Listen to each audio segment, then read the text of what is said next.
नमस्कार, स्वागत है आप सभी का। आप देख रहे हैं मुद्दा आपका। मैं हूं प्रीति सिंह। आज से संसद का शीतकालीन सत्र शुरू हो गया है जो 19 दिसंबर तक चलेगा। आज पहले ही दिन सरकार ने 3 अहम बिल लोकसभा में पेश किए। Central excise amendment bill, health security से नेशनल सिक्योरिटी सेस बिल और मणिपुर जीएसटी अमेंडमेंट बिल।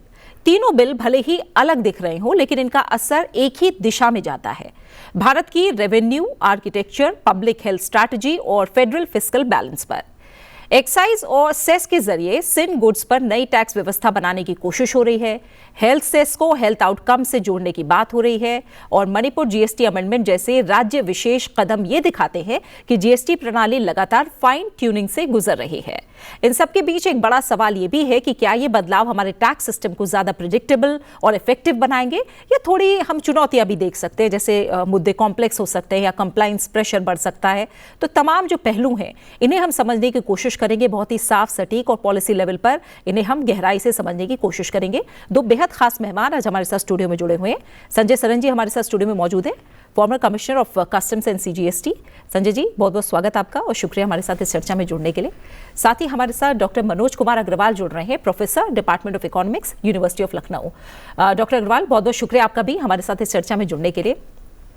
तो जो बड़ी कहानी है उसको थोड़ा डिटेल में, आसान शब्दों में हम समझने की कोशिश करेंगे। संजय जी, पहले मैं आप ही से शुरुआत करूंगी। विंटर सेशन पहले ही दिन 3 बड़े बिल हैं जो टेबल हुए। ये माना जा रहा है कि भारत के पूरे रेवेन्यू आर्किटेक्चर को फिर से शेप करेंगे। तो एक तरह से क्या हम कहें कि ये जो पूरा पैकेज है सरकार के लंबे समय से जो फिस्कल रोड मैप है उसका ही हिस्सा नजर आ रहे हैं? अगर आप इस जीएसटी कॉम्पनसेशन सेस को देखिएगा तो कई आइटम्स पे जो कॉम्पनसेशन सेस लगता था, जो लग्जरी एंड सिन गुड्स थे, उसको 22 सितंबर से हटा लिया गया। लेकिन कुछ आइटम जैसे आपके पान मसाला, गुटखा या टोबैको प्रोडक्ट्स पर, उस पर वो कंटिन्यू किया। कॉम्पनसेशन सेस इसलिए कंटिन्यू किया क्योंकि राज्यों को जो बैक टू बैक लोन्स थे उसको न्यूट्रलाइज करने के लिए जो सरकार को काम करना था उसमें अभी थोड़ी और विलम्ब था। लेकिन ये ऐसा माना जाता है कि दिसंबर महीने तक ये शायद पूरा हो जाएगा। तो अब ये सिचुएशन ये है कि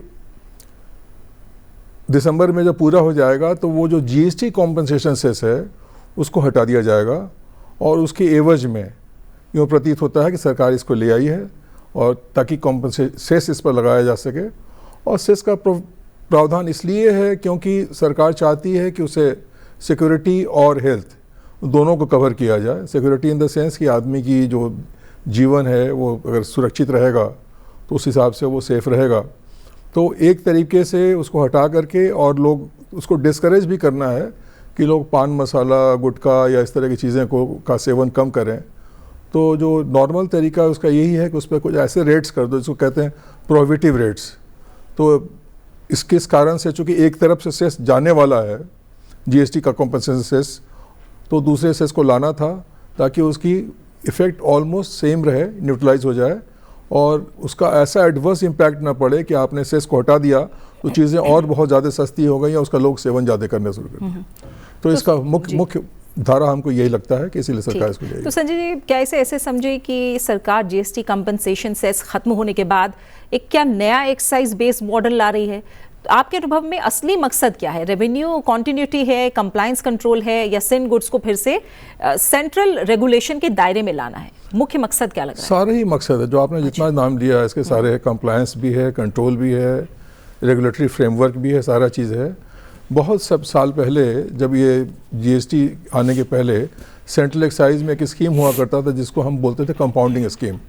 कंपाउंडिंग स्कीम में पर मशीन के बेसिस पे एक सेंट्रल एक्साइज टैक्स का कलेक्शन किया जाता था जिसमें कि पान मसाला भी था। अब इन्होंने ये किया, उसको जब जीएसटी आ गया तो वो सिस्टम हट गया कि कोई जीएसटी को इन्होंने सिर्फ सप्लाई से लिंक कर दिया, सप्लाई से, तो वो चीज़ हट गया। लेकिन वापस चूँकि इस पर सेस हट रहा है, मतलब जीएसटी कॉम्पनसेशन सेस हट रहा है, तो एक दूसरे तरीके से उस पर किसी तरीके से सेस लाना था। तो मुझे ये लगता है कि सरकार की ये विचारधारा है कि उस चीज़ को हम एक तरीके से सेस को लगाते रहें ताकि कम से कम चीज़ें सस्ती ना हो, रेवेन्यू भी हमारा इफेक्टेड ना हो और सरकार की जो मंशा जो हमें दिखाई पड़ती है कि सरकार ये चाहती है कि उसके रेगुलेटरी फ्रेमवर्क को और दूसरी चीज़ों को ऐसे बनाएं डिजिटल वे से भी इसको कंट्रोल करें ताकि ये चीज़ उस तरीके से करीब चलती रहे। ठीक है। और ये सवाल मेरा दोनों से ही होगा और मैं चाहूँगी डॉक्टर अग्रवाल पहले आप इसका जवाब दें। जब हमने इस बिल को देखा, इसमें हेल्थ सिक्योरिटी से नेशनल सिक्योरिटी सेस में हेल्थ के साथ नेशनल सिक्योरिटी शब्द को शामिल किया गया है। क्या इतना जो हम एक तरह से ब्रॉड ईयर मार्किंग की बात कर रहे हैं, उसकी क्लैरिटी को डाइल्यूट करेगा या फिर जो फंड्स की ट्रांसपेरेंसी है और अकाउंटेबिलिटी है उसे सुनिश्चित करने की दिशा में कैसे आगे बढ़ा जाएगा? इस ब्रॉड टर्म को आप कैसे समझाएंगे? नितिन जी, अगर हम इसको देखते हैं, जो ये अभी बिल इंट्रोड्यूस किया गया पार्लियामेंट में वित्त मंत्री निर्मला सीतारमण जी के द्वारा, दो महत्वपूर्ण चीजें इसमें पहले हमें देखना होगा। पहला यह कि जो कंपनसेटरी कॉन्सेप्ट था, इसमें जो टैग लगा हुआ था कंपनसेशन टू स्टेट्स, जो उनका रेवेन्यू लॉस हो रहा था, वो उधर शिफ्ट करने की बजाय, चूंकि उनका टाइम जैसे कि ये बताया गया कि वो दिसंबर में हमारा पूरा हो रहा है वो टारगेट, अब वो रेवेन्यू किधर आना चाहिए? वो रेवेन्यू अब सेंटर का था तो सेंटर के पास आना चाहिए, क्योंकि सेंटर का हक था। और जो स्टेट्स को लॉस हो रहा था जीएसटी लगाने से, उसको कंपनसेट करने के लिए किया गया था। तो पहली चीज तो ये कि वो अब सेंटर का रेवेन्यू है, सेंटर के पास रहेगा। अब प्रश्न यहीं से जो है उठता है, अब उस सेंटर उस रेवेन्यू का क्या करेगा? जो बढ़ा हुआ रेवेन्यू है, या यूं कह लीजिए जो अभी स्टेट्स पे चला जा रहा था, अब स्टेट्स को नहीं जाएगा। तो पहली चीज तो ये कि हमें इस बिल के माध्यम से वो रेवेन्यू इस प्रकार से होना चाहिए, या टैक्स रेवेन्यू है, कि वो सेंटर के पास ही रहे। पहला उद्देश्य ये हुआ। दूसरा उद्देश्य, जैसे आपने कहा कि बिल का जो टाइटल खुद बनता है कि हेल्थ से नेशनल सिक्योरिटी तक, अब प्रश्न उठा, दो महत्वपूर्ण हमारे इस समय घटक हैं राष्ट्रीय स्तर पर, और हेल्थ को लेकर के सरकार बहुत कॉन्शियस है। तो इसमें अगर आप देखते हैं तो हेल्थ को दो तरीके से यहां पर हैंडल करने का एक साथ बात किया गया है। पहला तो ये कि इसका रेगुलेटरी मैकेनिज्म को और स्ट्रांग किया गया है। जो लूप होल था, अभी तक आउटपुट बेस्ड था, अब आउटपुट बेस्ड ना होकर के ये कैपेसिटी बेस्ड हो गया है। यानी कि किसी फर्म की, किसी मैन्युफैक्चरर की प्रोडक्शन कैपेसिटी कितनी है, प्रोडक्शन उतना करता है या नहीं करता ये वो जाने, लेकिन उस प्रोडक्शन कैपेसिटी का दिमाग में रख करके उनके ऊपर सेस निर्धारित किया जाएगा। अब ये जो रेगुलेटरी मैकेनिज्म है और स्ट्रांग हो गया। अब यहां से वो धन केंद्र सरकार का हो गया और केंद्र सरकार के पास ही रहेगा। अब अगला प्रश्न उठता है कि इसका उपयोग कैसे किया जाए। सेस का उपयोग हमेशा एक निर्धारित उद्देश्य के लिए ही किया जा सकता है। और दूसरी एक बात यहां पर ये समझिए कि जो अभी तक इन आइटम्स पर, टोबैको और टोबैको प्रोडक्ट्स पर जो टैक्स था, कर लगा हुआ था जीएसटी के फॉर्म में या टैक्स के फॉर्म, उसके सेस के फॉर्म में, उसको डाइल्यूट नहीं करना था। जितना बर्डन अभी था, चाहे कंपनीज पर हो या कंज्यूमर्स पर, वो उतना ही रहना चाहिए मिनिमम। अब इस टैक्स को हम कहां ले जाएं जो रेवेन्यू आएगा? तो सरकार के पास दो चैलेंज इस समय बड़े हैं, या यूं कह लीजिए चैलेंज ना सही, दो बड़े लक्ष्य सरकार के सामने हैं। जैसे उसने यूनिवर्सल हेल्थ सिस्टम डेवलप करने की कोशिश किया, तो उसी को और प्रगाढ़ करने के लिए, उसको और विस्तारित करने के लिए हेल्थ पर, यानी कि उधर कंज्यूमर ज्यादा कंज्यूम न करने पाए और उससे जो आमदनी हो हम हेल्थ पर लगाएं। और नेशनल सिक्योरिटी इस समय बड़ा मुद्दा है, क्योंकि जो ग्लोबल परिस्थितियां बन रही हैं उनको देखते हुए वहां पर भी धन का वितरण किया जाना, कितना किया जाना है, कैसे किया जाना है, ये अभी चर्चा का विषय है।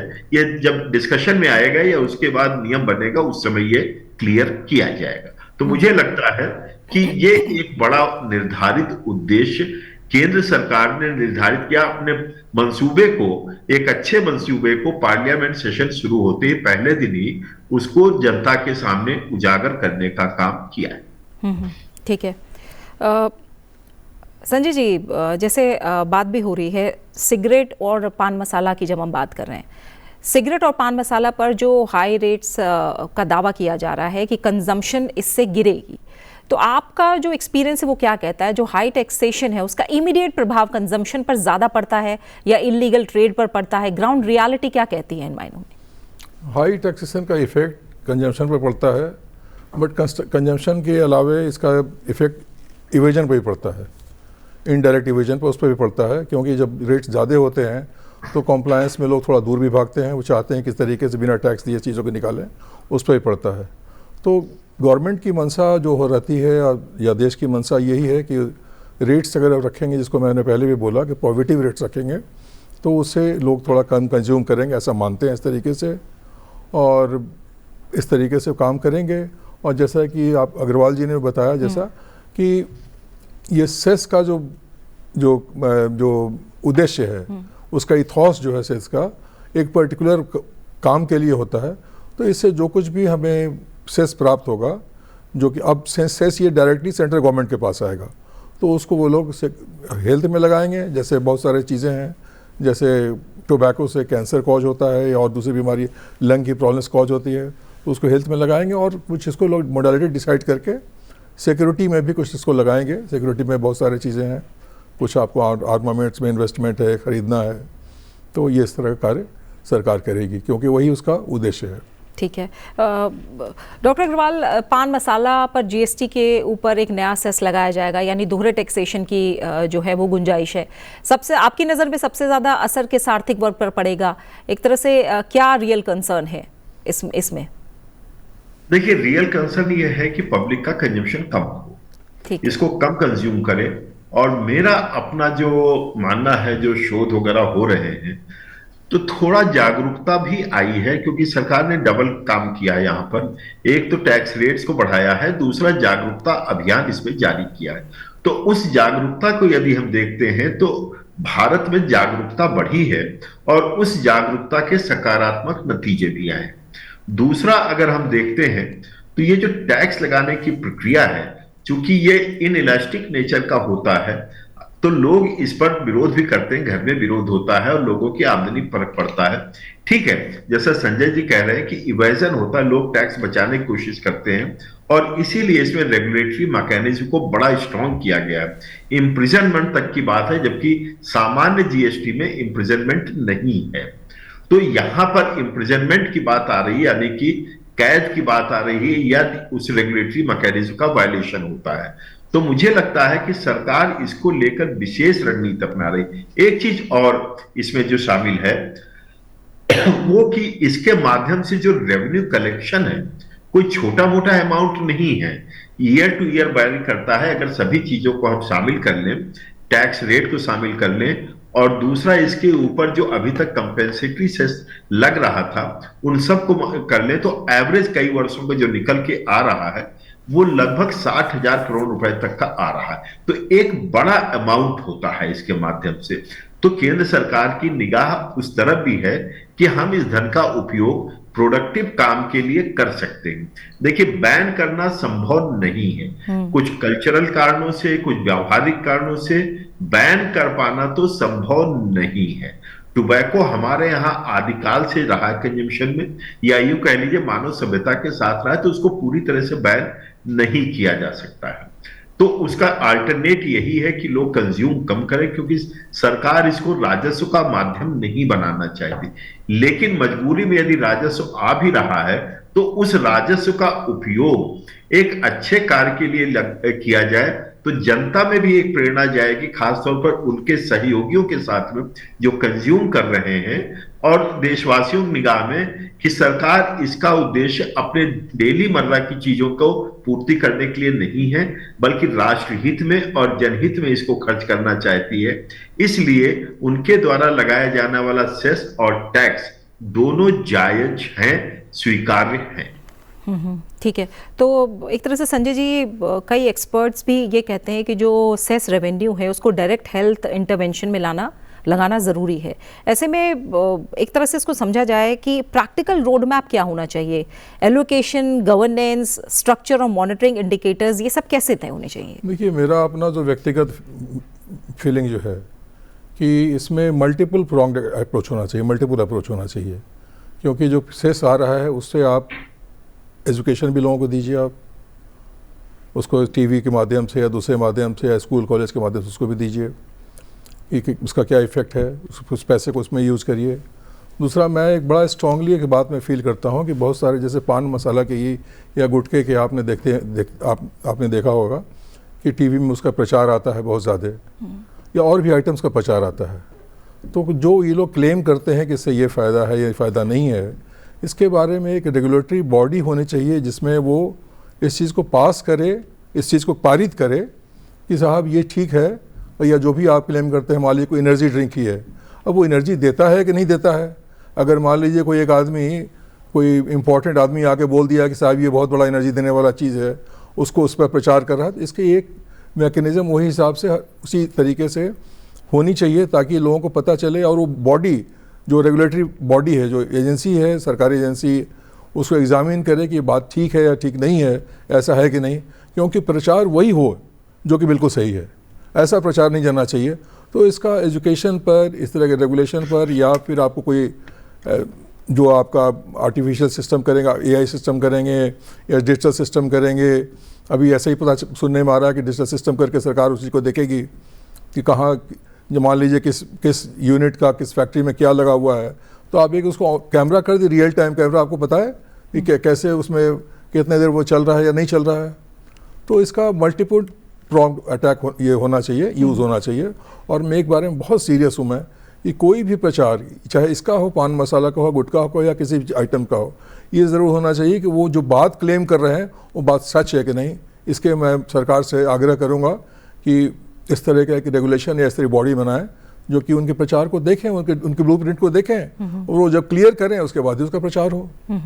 ठीक है, तो एक तरह से लॉन्ग टर्म जो पब्लिक अवेयरनेस है, अगर हम उसकी बात करें, और बहुत सारी चीज़ें जो अभी संजय जी भी कह रहे हैं, डॉक्टर अग्रवाल, या फिर एक तरह से शॉर्ट टर्म रेवेन्यू को लेकर हम फ़ायदा समझें, दोनों के बीच कैसे बैलेंस को समझा जाए, एक बड़ा विजन कैसे देखा जाए इसके अंदर? देखिए, बड़ा विजन समझना है, थोड़ा सा हम इसके बाहर ले चलते हैं आप। जी। और नारकोटिक्स एक हमारे कंट्री में एक बहुत महीने से एक बहुत बड़ा चैलेंज बन गया था, और ये सरकार उसके पीछे पड़ गई। वहां पर कोई रेगुलेटरी मैकेनिज्म की आवश्यकता नहीं है, वहां पर कोई टैक्स रियलाइजेशन की आवश्यकता नहीं, रेवेन्यू की आवश्यकता नहीं है। वो गलत है तो गलत है, और वो प्रतिबंधित है तो प्रतिबंधित है। या इसी तरह से जो दुनिया भर के क्लब बने हुए थे, या इस तरह की पार्टीज होती थी, अगर आप देखेंगे तो पिछले कई वर्षों से सरकार ने उनकी कमर तोड़ने का काम किया है। तो सरकार कतई नहीं चाहती है कि इस तरह के आइटम जो स्वास्थ्य के लिए हानिकारक है, समाज के लिए उपयोगी नहीं है, उनका प्रचार प्रसार हो। अवेयरनेस कैंपेन चल रहा, मैं कह रहा हूं स्टडी है, और स्टडीज को अगर हम देखते हैं तो मुझे लगता है कि उससे स्पष्ट होता है कि भारत में सिगरेट या तंबाकू का कंजम्पशन घटा है। वो शहरों में भी घटा है, ग्रामीण क्षेत्रों में भी घटा है। गुटखे का भी सेवन अगर आप देखेंगे तो घटा है। और एक बहुत छोटी सी बात जरूर है, लेकिन बड़ी महत्वपूर्ण बात है, जैसे सफाई अभियान जो प्रधानमंत्री जी ने किया, देखिए कैसे छोटी छोटी बातें एक बड़ा रूप ले लेती हैं। प्रधानमंत्री जी का जो स्वच्छता अभियान आया, उस स्वच्छता अभियान में यह हुआ कि दफ्तरों में, दफ्तर के आसपास या सड़क पर आप थूकेंगे नहीं, गंदगी नहीं करेंगे। और ज्यादातर आप देखिए छोटे गांव से लेकर, कस्बों से लेकर के मेट्रो सिटीज तक क्या होता था, दीवारें लाल रंग से रंगी रहती थी। आप कितना भी उसको साफ सफाई कर दीजिए, लेकिन अवेयरनेस के कारण और लोगों में जागरूकता और इसके आने के कारण आप देखिए तो पीक के निशान अब आपको दफ्तरों में नहीं दिखते। बड़े शहरों चाहे छोटे हो, बहुत कम हुआ। यह दिखाता है कि लोगों ने अपने कंजम्पशन को कंट्रोल करना शुरू किया। तो ये एक तरफा खाली टैक्स को बढ़ाने से नहीं होगा, उस टैक्स को बढ़ाने के साथ साथ जागरूकता और लोगों में दूसरे प्रकार के जो है उसमें बातें शामिल करना, उनके कारण इसका एक व्यापक असर आता है। लेकिन फिर मैं कहूंगा जो टैक्स की रणनीति बनाई है केंद्र सरकार ने, बहुत महत्वपूर्ण है। और इसमें आप देखिए एक और महत्वपूर्ण क्या है कि प्रोडक्शन कैपेसिटी पे बनाया है, मशीनरी को लेके बनाया है। तो लोगों ने सोचा ये कि जो हैंडमेड आइटम है हम उधर ले जाकर के इसको शिफ्ट कर लेंगे। उसका भी प्रोविजन इस बिल में है कि अगर हैंडमेड है या ब्लेंडिंग है, दोनों तरह के सिस्टम यूज हो रहे हैं, तो उन दोनों का उपयोग देखते हुए उनकी कैपेसिटी निर्धारित की जाएगी। तो यानी कि प्रयास तो ये है पूरा कि कहीं से लीकेज न रहने पाए। जो लीकेज पहले था उन अनुभवों को ध्यान में रखते हुए इसमें लीकेज न रखा जाए। कहने का मतलब इसमें जो उद्देश्य है कि बहुत ज्यादा प्रोड्यूसर्स इसमें एंट्री ना लें। आप बात समझिए, जो प्रोड्यूसर्स हैं वो तो ठीक है, उनको पता है सिस्टम। जो नए लोग आकर्षित हो रहे थे बहुत फफूंदी की तरह, वो इसमें ना आए। यानी कि कहीं ना कहीं सप्लाई को कंट्रोल करने की बात है। लेकिन जब तक इसका उद्देश्य ये प्रोडक्शन हो रहा है, उससे जो रेवेन्यू आएगा उस रेवेन्यू को सार्थक रूप से हम कहां इस्तेमाल कर सकते हैं, क्योंकि सेस है, सेस के आधार पर ऑलरेडी सरकार ने इसको सिन गुड्स में 22 जनवरी से शामिल कर रखा है। तभी अब ये 40%, अभी 28% प्लस कंपनसेटरी सेस था, उसकी जगह अब ये 40% वाले में चला जाएगा सिन गुड्स में, यानी कि जो नुकसानदेह आइटम है उसमें ये शामिल हो जाएगा 40% वाले जीएसटी में। प्लस उसके ऊपर जो सेस लगेगा उस सेस को, जीएसटी तो देखिए जैसे डिस्ट्रीब्यूट होता है वैसे होगा, लेकिन जो सेस रहेगा वो सेस पूरी तरह से केंद्र सरकार को जाएगा और केंद्र सरकार उसको हेल्थ पर और नेशनल सिक्योरिटी पर उसको खर्च करेगी और इसको, इस सेस को फर्दर कैसे डबल तक ले जाने की बात है। अगर आवश्यकता पड़े, इस बिल में यह भी बात चर्चा का विषय है कि हम डबल भी कर सकते हैं जब चाहे, मतलब वहां तक हम जा सकते हैं जो अभी है रेवेन्यू न्यूट्रल की जगह हम इसको और बढ़ा सकते हैं। यानी कि केंद्र सरकार ये चीज सामने रख करके चल रही है कि आवश्यकता पड़ने पर हम इसको और नियंत्रित करने का प्रयास करेंगे यदि आप नहीं मानेंगे तो। ठीक है। अगर मणिपुर से संबंधित जो बिल है संजय जी, उसकी अगर बात करें थोड़ा, तो मणिपुर जीएसटी अमेंडमेंट का उद्देश्य स्टेट जीएसटी ढांचे को केंद्र के अनुरूप बनाना है। कैसे समझे, क्या ये छोटे राज्यों के लिए फिस्कल प्रेडिक्टेबिलिटी बढ़ाएगा या जीएसटी प्रणाली लगातार ज्यादा केंद्रीकृत होती दिख रही है? देखिए, जीएसटी को लाने में जो मेजर रोल था सेंट्रल गवर्नमेंट का ही था। सेंट्रल गवर्नमेंट इसके लिए शुरू से कोशिश कर रही थी, उसको ले आए हम, और इसकी ट्रेनिंग बहुत पहले से चले। जीएसटी आने के बहुत पहले सेंट्रल गवर्नमेंट और ख़ास करके जो हमारी central board of indirect taxes and customs है, जिससे मैं जिससे बिलोंग करता हूँ, जिस डिपार्टमेंट से, वहाँ चल रहा था। तो आज भी जो जीएसटी में कार्य हो रहा है उसमें एक मेजर रोल जो है सेंट्रल गवर्नमेंट का है, चाहे वो जीएसटीएन हो या जीएसटी सिस्टम हो या जो नोटिफिकेशंस लाते हैं। तो मणिपुर का में भी कुछ जो प्रॉब्लम्स है उसको हम यही कोशिश करना है कि वो सेंटर के ढांचे पे चले। तो यही सरकार की मंशा है ताकि वो चीज़ भी एक सुचारू रूप से, सरल रूप से काम हो सके। ठीक है। और डॉक्टर अग्रवाल, आपकी नज़र में मणिपुर जीएसटी अमेंडमेंट का बड़ा उद्देश्य राज्य के जीएसटी नियमों को केंद्र की जो यूनिफॉर्मिटी है उसके साथ अलाइन करना बताया गया है। तो छोटे राज्यों के लिए ऐसे जीएसटी अमेंडमेंट्स का जो फिस्कल इम्पैक्ट है वो क्या होता है? कैसे रेवेन्यू प्रेडिक्टेबिलिटी बढ़ती है आपकी नज़र में, या सेंट्रलाइजेशन बढ़ने का जोखिम होता है? आप इसे कैसे बताएंगे? देखिए, जिस प्रकार का जीएसटी का नेचर है, मुझे नहीं लगता कि छोटे राज्यों का इसमें नुकसान होगा, क्योंकि जो छोटे राज्य हैं ज्यादातर अल्टीमेटली उपभोग वाले राज्य हैं। मणिपुर आप देखिए तो प्रोड्यूसर स्टेट की कैटेगरी में नहीं आता है, ये उपभोक्ता स्टेट के रूप में ज्यादा जाना जाता है।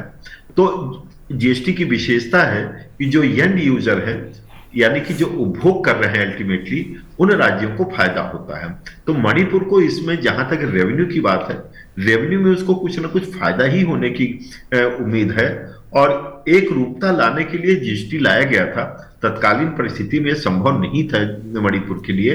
तो ऐसे मुझे लगता है कि जब वहां के लिए लाया गया तो ये निश्चित तौर पर मणिपुर को भी नेशनल इंटीग्रेशन का काम करेगा। क्योंकि देखिए, ओवरऑल अगर हम देखते हैं मोदी सरकार को, तो उसने एक नेशनल इंटीग्रेशन या यूं कह लीजिए सारे राज्यों को बराबरी के स्तर पर लाने का काम किया, और यही कारण है आज पूर्वोत्तर विकास की एक नई गाथा लिख रहा है।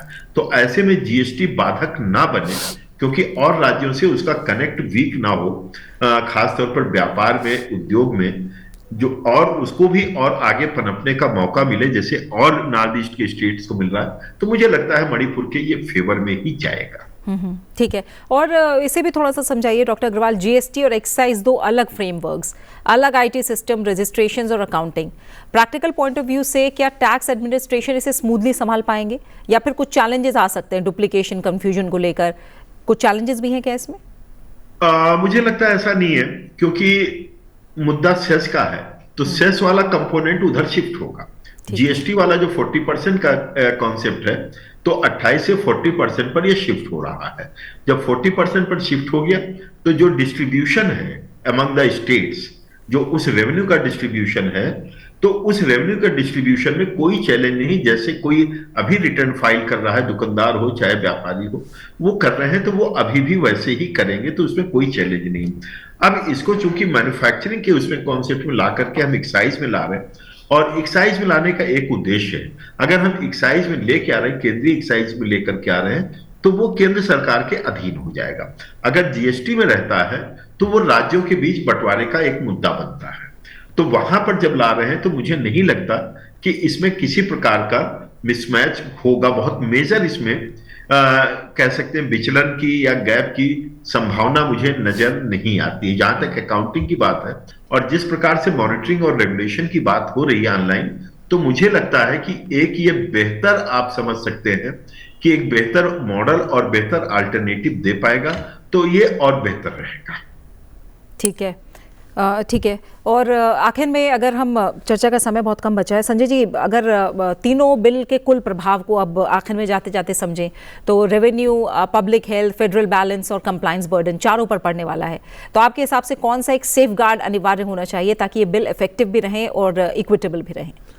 देखिए, मैं तो रेवेन्यू का आदमी हूँ, रेवेन्यू डिपार्टमेंट का आदमी हूँ, तो मुझे तो ये लगता है कि जो हमारी एंटी इवेजन मशीनरी है, डिजिटल मशीनरी है जी, वो सशक्त होना चाहिए। क्योंकि कंप्लायंस करने का जो कल्चर है कि हम रेवेन्यू कंप्लायंस करेंगे, जितनी रेवेन्यू होती है, राहुल समहाउ हमारे देश में थोड़ा सा वीक है थोड़ा सा।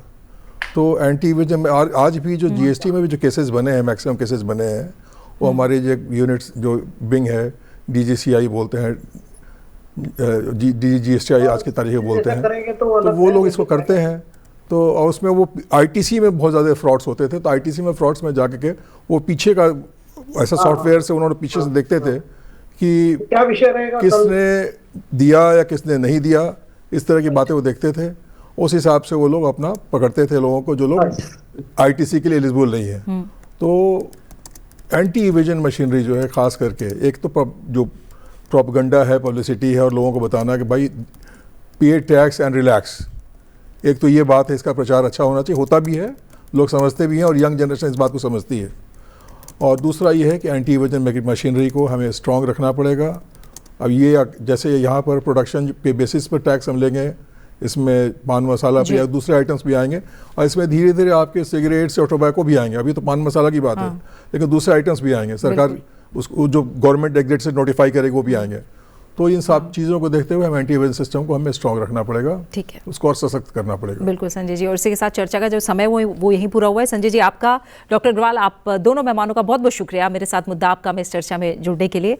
तो आज की चर्चा से एक बात साफ है कि ये तीनों जो बिल हैं वो सिर्फ टैक्स रेट या संशोधन का मामला भर नहीं है, ये भारत की public health priorities, revenue planning और फेडरल कोऑर्डिनेशन को एक साथ शेप करने के लिए लेकर कहीं ना कहीं लाए गए हैं।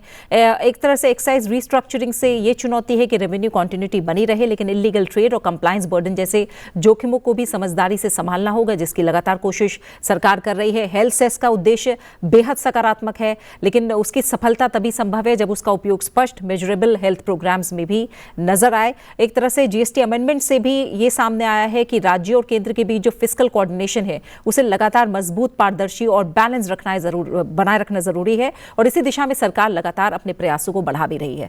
इसी के साथ मुद्दा आपका में फिलहाल इतना ही। आप बने रहिए संसद टीवी के साथ। नमस्कार।